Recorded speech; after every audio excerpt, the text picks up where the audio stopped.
የቤሎ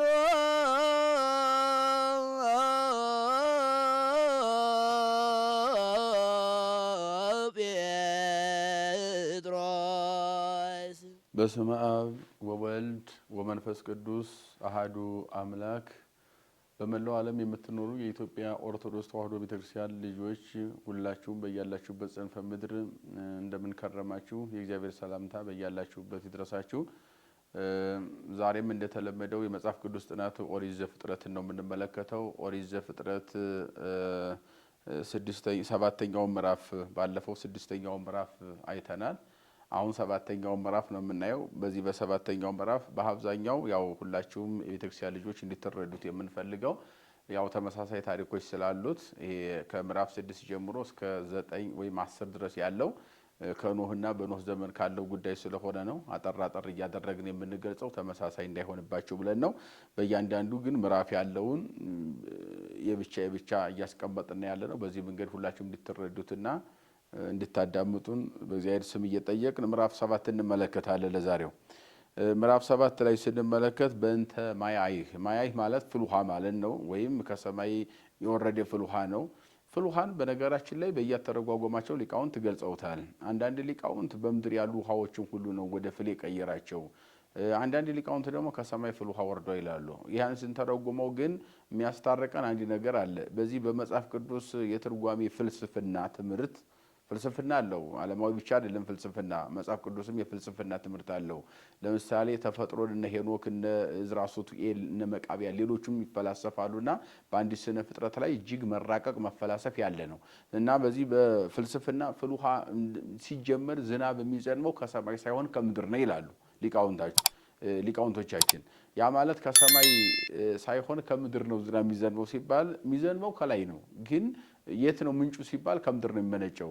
ያው ሄኖክም እንደገለጸው እስመ ዝናብ እስትንፋሰ ሰማይ ውእቱ። ዝናብ ምንድነው ካላችሁ የውቅያኖስ ትንፋሽ ነው ይላል። የውቅያኖስ ትንፋሽ ይሰጣሉ። በምድር ላይ ያሉ ውሃዎች ትንፋሽ ያላቸው እንደ ሰው ይተነፍሳሉ። ያ ትንፋሻቸው ወደ ጉም ይቀየራል። ጉም ብለን እንጠራዋለን። በግዙ ጊሜ የምንለው ጉም ብለን እንጠራዋለን። ያንን ጉም እንደገና ሲቀየር ደግሞ ወደ ጠቁሮ ወደ ላይ ሲወጣ በነፋስ ተጭኖ ወደ ላይ ይወጣል። ያንን ደመና እንለዋለን። ይጠቁራል እየወጣ ሲሄድ የውሃ ክምችቱ እየበዛ ሲመጣ ማለት ነው። ከዚያ በኋላ ያን እንደገና ወደ ጠፈር ከወጣ በኋላ በወንፊት አምሳል እግዚአብሔር አውርዶ ዓለምን ይመግበዋል። ስለዚህ ፍልውሃም እንበለው ማንኛውም ውሃ ማንኛውም ዝናብ በምድር ላይ ዘነበ ስንል ከምድር ወደ ሰማይ ወጥቶ መልሶ ወደ ምድር የሚወርድ የእስትንፋሰ ሰማይ የውቅያኖሶች ትንፋሽ መሆኑን ይህን ሊቃውንት አባቶቻችን በትርጓሜ ፍልስፍናቸው በደንብ አስቀምጠውታል። ይህን እንድትረዱልን ነው። ከዚያ እያይዘን የምንመለከተው ነገር ፍልውሃን በሁለት አይነት መንገድ ቅድም እንዳልኳችሁ አንዳንድ ሊቃውንት ነፋሳተ መዓትና ነፋሳተ ምሕረት የሚባሉ አሉ። በስነ ፍጥረት ትምህርት አጠቃላይ ነፋሳት የተፈጠሩ ነፋሳት 12 ናቸው። 8ቱ ነፋሳተ መዓት ይባላሉ፣ 4ቱ ደግሞ ነፋሳተ ምሕረት ይባላሉ። ነፋሳተ ምሕረት የሚባሉት 4ቱ አንዱ ለምስራቅ፣ አንዱ ለምዕራብ፣ አንዱ ለሰሜን፣ አንዱ ለደቡብ እነኚህ 4ቱ ማዕዘን ዓለምን ተከፋፍለው የሚመግቡ ናቸው። ይሄ መግቦተ ዓለም የዓለምን ምግብ የሚመግቡ አጠቃላይ ማለት ለምሳሌ ሰው ያው ሆኖ የሚኖረው ራሱ ነፋስን የሚመገቡ ውሃዎች ነፋስን ይመግባሉ፣ ነፋሳት ውሃውን ይመግባሉ፣ እጽዋትን ይመግባሉ፣ ሰውን ይመግባሉ። ነፋስ የማይመግበው ፍጥረት የለም፣ ሁሉ ነገር ይመግባል። ለአራቱ ማዕዘን ዓለም 4 ነፋሳት እነኛም የምሕረት ነፋሳት የሚስማሙ ጤነኛ የሆኑ ነፋሳት ማለት ነው። ሌላው 8ቱ ነፋሳተ መዓት የሚባሉት ደግሞ እነኚህ ደግሞ በመዛግብት አላቸው ማረፊያ የራሳቸው የሆነ መኖሪያ ማለት ነው። በዚያ በመዝገባቸው ውስጥ ተወስነው የሚኖሩ ናቸው። እግዚአብሔር ወስኗቸዋል። ስራቸው ጥፋት ስለሆነ ነፋስ መዓት ስለሆነ ጥፋት ስለሆነ ለምሳሌ አንዳንድ ጊዜ ማዕበል ተነስቶ አገር የሚያናውጸው ርዕደ መሬት የምድር መንቀጥቀጦች እነኚህ ነገሮች የሚፈጠሩት እግዚአብሔር ለቁጣ ለተግሳጽ ዓለምን ለመገሰጽ የሰው ትንፋሽ ያክል ከደኛ ሲለቅ ነው ይላሉ መተርጉማን። ሌላው ዓለምን ለማሳለፍ ይህ ዓለም የሚያልፈው ተራራው ዝቅ የሚለው እንደገና ጎድጓዳው ቀጥ ብሎ ዓለም ተዳምጦ አጠቃላይ እንደጉበቱ ሆኖ ትንሣኤ ሙታን ከመታወጁ በፊት የሚደረገው ነፋሳተ መዓት መጥተው ዓለምን የሚዳምጡት እነኚህ ናቸው የሚያስተካክሉት ማለት ነው። ከዚህ ጋር ተያይዞ ለምሳሌ እነኚህ ነፋሳተ መዓት በኖህ ዘመንም የሰው ትንፋሽ የሚያክል ከነፋሳተ መዓት ከመዝገብ እንዲወጣ ታዞ ያ ወጥቶ ከላይ የሚወርደውንም ከታች ውቅያኖስ ያለውንም ውሃ በአየር ላይ ቀቀለው ነው የሚለው። አፈላው ነው የሚለው። ያ ፍል ውሃ የተባለው ያ ዝናብ ነፋሳት ቀቅለውት የወረደ ዝናብ ማለት ነው። ስለዚህ በዚህ መሰረት በኖህ ዘመን ይሄ ወረደ፣ ዓለምን ተቆጣጠረ ነው። እስመ ታቦት መኪያ ከረከብኩ ጻዲቀ በቅድሜ በዛቲ ትውልድ፣ በዚህ ትውልድ መካከል እንዲያንተ አይነት ሰው የለም አንተን አገኘው ብሎ እግዚአብሔር ኖህን ማመስገኑ። ወምነ እንስሳ ዘንጹህ ሰብ፣ ንጹህ ሰውም ሆነ እንስሳ ተባይት ወንዶችም ሴቶችም ቢሆኑ ዘይኮነ ንጹህ ተባይተ ዋንስተ ክሌተ ክሌተ፣ ከዚህ ንጹህ ካልሆኑ ከንጹህ ካልሆኑ ሁለት ሁለት ይዘግባ፣ ከነኛኞቹ ንጹህ ከሆኑ ደግሞ ከሚበሉ ሰባት ሰባት አድርገህ ይዘግባ ብሎ በነገረው መሰረት ኖህ እነኛን ይዞ ወደ መርከብ መግባቱ ከሰማይ ወፎችም ከሁሉም ስነ ፍጥረት በአጠቃላይ ግን ዘራ ዛሃሎ በዲ በምድር ነው።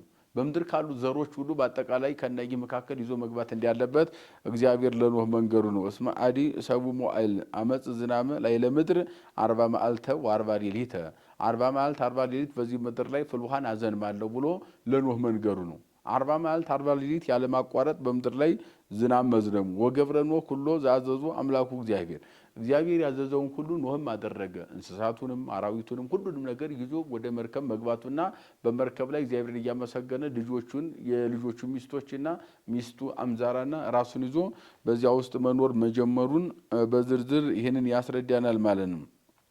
ዋሚሃ ኮኖ ለኖህ 600 ዓመተ 600 ዓመት ሆኖት ነበረ። ይሄ ፍል ውሃ በምድር ላይ በሚወርድበት ጊዜ ኖህ የ600 ዓመት ሰው እንደሆነ መጽሐፍ ቅዱስ በዝርዝር ያስረዳል። ወቦአ ኖህ ወበሲቱ ወደቂቁ አነስቲያ ደቂቁ ላይ ምስሌሁ ውስተ ታቦት። ከዚያ በኋላ ኖህም ፍል ውሃ በሚዘንብበት ጊዜ ወደ መርከብ ልጆቹን የልጆቹ ሚስትና ሚስቱን ራሱን ይዞ 8 ሆኖ ለዘር ያተርፍ ዘንድ እነሱን ይዞ መግባቱ ነው። ከአዕዋፍም ከአራዊትም ቅድም እንዳልነው እነኛ ሁሉ ይዞ መግባቱ ነው። ከዚያ እንደገና ደግሞ ወኮነ እምድረሰቡ ሞአይል መጻ መያይክ በላይ ለምድር ከ7 ቀን በኋላ በፍል ውሃ ከሰማይ መዝነቡን ነው። ፍል ውሃ ከሰማይ መዝነቡን በዝርዝር ይህንን ያስረዳል ማለት ነው። ያለማቋረጥ 40 መዓልት 40 ሌሊት በምድር ላይ መዝነቡን ነው። ወበይቲ ሌት ቦአ ኖህ ወሴም ወካም ወያፌት ወደቂቁ ብእሲቱ አነስቲያ ደቂቁ። ያን ጊዜ ዝናብ መዝነብ ሲጀምር ኖህ እስከ ቤተሰቦቹ አጠቃላይ 8 ነፍስ ሆኖ ወደ እዚያ መግባቱ። ወቡአ በከመ አዘዙ እግዚአብሔር ወአጽዋ ኖህ ለይቲ ሐመር። ኖህም ወደዚያ ገባ። መስኮት አይኖራት ዝጋለው። መስኮትም ሁሉም እንዳይኖራት አድርጎ እሷን መርከቧን መዝጋቱና 40 መዓልት 40 ሌሊት እየዘነበ ሲመጣ ፍል ውሃው ምድርን እየሞላ በመጣ ጊዜ መርከቧ ደግሞ እየተንሳፈፈች ወደ ላይ መውጣቷ ነው። አራራት በሚባል ተራራ ወይም ኮረብታ ላይ ተቀመጠች ይላሉ አንዳንድ ሊቃውንት። አንዳንድ ሊቃውንት ደግሞ አይ አራራት ማለት የራቀ መሄድ የረቀቀ መሄድ ማለት ነው እንጂ በዚያስ አርስተ አድባር ሁሉም አጠቃላይ በፍል ውሃ ቁጥጥር ስር ውለዋል። ፍል ውሃ ያልተቆጣጠረው በምድር ላይ ምንም እንስሳት አራዊትስ እንደዚያ ከሆነ ፍል ውሃ ያልተቆጣጠረው ተራራ ካለ ብዙ እንስሳትና አራዊት ኖህ ይዞ እንዲገባ ባልታዘዘም ነበረ። በየተራራው ሆኖ በዳኑ ነበረ። በምድር ላይ የዳነ ፍጥረት የለም፣ ሁሉም ጠፍቷል ከኖህ መርከብ ካለ ስነ ፍጥረት ውጪ። ስለዚህ አርስተ አድባር የተራራዎች ራስ ሁሉም ተሸፍኗልና አራራት ማለት እየራቀ የሄደ ሩቅ የሚታይ ከሩቅ የሚታይ አራራት ነበረ ታቦት የሚለው በርቀት ሁና መታየቷን በርቀት በአየር ላይ በፍል ውሃ ላይ ሁና ተቀምጣ በርቀት መታየቷን መግለጽ ነው ብለው አባቶቻችን ይተረጉማሉ። ወተለአለት ምድር ነው የሚለው ከምድር ከፍ ከፍ አለች። 15 ክንድ ከምድር ከፍ ብላ ነበዳ። ወጸና ማይ ጥቀ ላይ ለምድር ወበታት ወጸላለት ይት ታቦት ላይ ለማይ በውሃውም ላይ እየተንሳፈፈች ወደ ላይ ከፍ ማለቷና መውጣቷን በዝርዝር ያስረዳል ማለት ነው። ከዚህም ጋር ተያይዞ 15 በእመት ነው የሚለው። ወሞተ ኩሉ ዘሥጋ ዘይታወስ ዲበ ምድር በምድር ላይ የሚንቀሳቀስ ሁሉም ነገር እንስሳት ሁሉ ማለቃቸውን መሞታቸውን ከኖህ መርከብ ውጪ የሆኑ ምንም የተረፈ ነገር አለመኖሩን በዝርዝር ያስረዳል። ወኩሉ ዘመንፈስ ወኩሉ ዘሐሉ ላዕለ የብስ ሞተ። ሁሉም መንፈስ ያለው ማለትም ነፍስ ያለው ተንቀሳቃሽ ሁሉ የሚንቀሳቀስ በፍል ውሃ ምክንያት በምድር ላይ ማለቁ።